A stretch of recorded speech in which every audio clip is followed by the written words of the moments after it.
Hello, people of the internet. So, if you can't tell, one of the new pieces of equipment I got is from Vevor, and it's their 25-gallon benchtop sandblast cabinet. So far, things have been okay. Like, I've gone through the box, stuff's okay. The front panel where your hands go through, where the gloves mount, is warped, and so that should make it super easy to put together later on. I did notice that the bottom cover already comes with a hole in it. Unfortunately, the square here is way smaller than what a 1-inch black iron flange is. So I am planning on doing a home-built metering valve on it. So when I get there, we're going to have to play around and see just what we can do with that. I also went ahead and picked up their smallest dust extractor, which I'm now looking at different things. It's probably nowhere near built for this unit, but I wanted some form of dust extraction. Okay, let's try that again. I really didn't feel like playing around with buckets and vacuum cleaners and stuff like that. It's a simple one and done job. Poof. I'm happy with that. I also have materials to build a table. So I'm going to assemble it up here on the welding table to get an idea for the height, to see how tall I want to build the stand I put this on. I picked up an extra air water separator for the airline hookup. And the only other thing I could say about these kits that you know has been said and hasn't been said is it does come with silicone to seal up the joints. I would highly recommend that you chuck that and buy a good one. Buy one that you trust and you want. You know, if you want to use what's supplied, go ahead. But I've never trusted any of the sealants that come supplied in any of the kits. I just use my own stuff. So I'm not going to show you how to put this together. There's enough videos out there on how to assemble these flat pack sandblast cabinets. They all go together the same. They've got a bunch of pieces. They have really piss poor instructions. You bolt everything together and you cross your fingers and hope for the best. So I'm going to get this assembled, and then we'll come back and hopefully there will be more interesting things to see. All right. So luckily for you guys, you didn't have to see the messing around with the box and everything like that. It was pretty warped, and well, no, it wasn't super warped, but it was warped enough that you did have to fight some of the hardware getting in. Now, the big thing is that guy. So that's the small dust extractor. They've got 2, maybe 3 sizes. There we go. This plate is directional, and you are supposed to mount it somewhere like on a wall, on a side, and it gives support so that you can hang that big box right there off the side of this thin sheet metal. Now, the way this normally works, you got a suction feed. Oh, and it did not, my kit did not come with a plug that's required to fill this hole. So luckily I'm putting a manifold down there. That's your fresh air inlet. That's just where the air is going to come in at. And this is kind of where it escapes. And there's nothing there. It's that flap and it just shoots out the back. And that's one of those reasons why everybody says that these things just launch dust all over the shop and all over the place. What I actually think I'm going to do is there's some more play in this cord here. And I think what I might actually do is undo the light, shift the light down, cut this off, which is on there pretty good, but cut that off, enlarge the hole back there, or possibly move the hole over depending on how this plate lines up, and go from there. I'm thinking that's going to be my process for right now. But before I do that, I want to get the stand built for this and get it off of the welding table, get it on its own stand. as I'm building the stand out of 4x4s and 2x4s. So it should add enough counter ballast that when I hang that big thing off of the back, it doesn't just, you know, whoop and fall over. So yeah, so I think that's going to be the next trick. I have tested this. While it's not bad at this height, I'm going to make my stand 2 inches shorter than the top of this table. So at least I have a functional height and everything like that to work off of. So I'm going to get building the stand, and we'll come back when the stand is on. All right, and so the stand is complete. It's 33 inches tall, and I've added some roll-around casters to it to make it easy to move around the garage.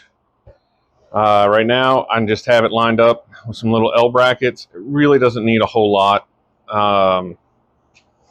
Or these like hurricane straps or something. They're from an outdoor project. I always buy extra and just keep them around because they come in handy. Once I get ready to permanently mount the blaster, I'm just going to run self-tappers through and into the legs. That'll be more than enough to hold it. For the time being, though, I'm still going to have to take cabinet down. I take it back off of the stand and figure out how I'm doing stuff. Like say, I think that's really what I'm going to do. Is I'm going to cut that box out, enlarge the hole on the back side, move the light over. Unfortunately, probably all the way into this corner. And then that should give me enough room for the plate. If I don't have enough plate with the light there, I might actually either side mount the light this way or try to mount it down here under the gloves. And I still have to get my metering valve installed. When I went to the store, I didn't buy quite enough parts, and I was short one nipple, but I had laying around a step down from 1 inch to 1/2 inch pipe, and I had this ball valve just kind of hanging around.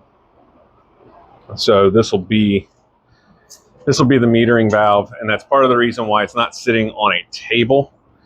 Is that way with the metering valve installed, you know, it has a place to hang down.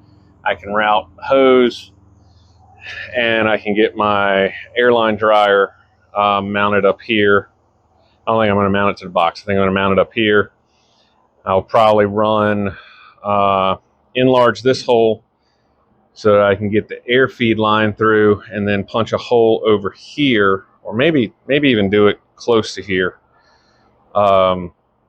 to bring the sand through. And so far, project's doing okay. And yeah, you guys just didn't need to see me fumbling around. A carpenter, I am not. So kind of like a carpenter as much as I'm a welder. I can't remelt the wood together. So I'll figure out what I'm doing exactly, take some measurements, take some looks, and then we'll come back in a little bit. Okay, so this is what I decided to do. It's probably not great, but it'll work. Move the light here like I described. I mounted the evac right here. It's kind of center. I know it's not great, but it mounted up good, and I used a block off plate to cover the other air portion. I'm going to need to plug these two holes. That should be pretty easy. Then I've still got to mount my dryer, get my other hole in, get the manifold situated, and what I forgot was something to plug everything into. So I need to get a power strip. You know, you always forget something. That's just the way it's going to be. But that's what it is. Yeah, it might interfere a little bit, but if the hinge point's here, this is going to lift up. It should clear pretty readily. I don't see a huge problem with that. So it's what it is. You know, yeah, I should have gone for the 40 gallon, or 40 pound or whatever it is. But for me right now, with my limited space and stuff, this works out just a little bit better. All right, so it's a new day. It was miserable yesterday, but I did get the lid put on and the clamps for it. And I think I got a little overexcited putting this together as I put this on, and I really wanted to leave this until absolute last so that I could take this back off of the stand, lay it on its back, and get the metering valve put in. But I'm not taking that back off, so I'm going to have to do the metering valve while it's on the stand. And it's not the most uncomfortable position, but it's not the best either. So far in this escapade, other than the heat outside, it's been pretty decent. But these are quite flimsy, and you just need to take your time, have some patience, and it'll work out in the end. Just, you know, don't try to rush yourself. All right, so I got the metering valve in. I didn't do a perfect job centering up the hole, but I don't know if I can get in there. I put the grate in to test something, but it's mostly centered. It's only off by a little teeny tiny bit. And all I did was re-drill that great big flange, got the bolt holes closer together, and it fit the bottom plate. There's some silicone on it. A basic handmade metering valve coming out. I've got to get the new hose. So this is the original air inlet hose for the compressed air. So I'm going to put a hole probably right next to it over here and bring that hose up and in for the gun. And then while I was at it, I went ahead and got that installed. That way I can plug the light in, I can plug the dust collector in, and it just will all work off of that as a power source. I won't have to have 2 or 3 extension cords. So it looks like the project's almost complete. Let me figure out what I'm going to do. I still got to mount this guy. He did not come with a mounting bracket, and these things are always kind of weird. They don't fit perfect to really anything. But I'm thinking, hang it from, over here, maybe. Nope, you're not in the shot. Over here, maybe back there like that. Even back a little bit further. I kind of want the nipple to be behind that. But get that done, and we'll be about ready to start test running this thing. Okay, so we are complete. Valve is hooked up. Got it cracked just a little bit for some airflow. I have sort of kind of tested it, but you can see here, maybe. You can see the sand's already coming through, so that's good. Dryer's hooked up, line's hooked up. Everybody's in. Enlarged a couple of holes, ran the tubing.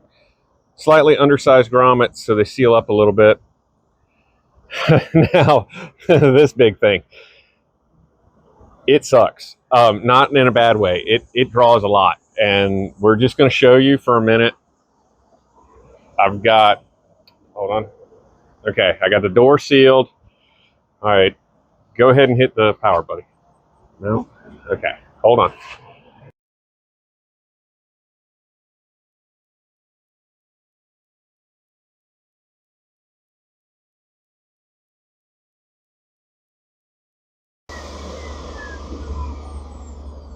I know that was loud. I'll probably edit that down a little bit. But yeah, you can kind of see the, the gloves inflate and deflate. This thing draws some air. Moving the light over here does diminish it, but part of the reason why this is on wheels is so I can just kind of roll it to right over here and use it when I need to, so it's not always just directly in the shot. So I'm going to have my helper film, and we're going to do a demonstration here real quick and see what we can see. There's a pretty good reflection off of everything, so I don't know that it's actually going to come through, but we'll try it.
All right, and yeah, that extractor draws a tremendous amount.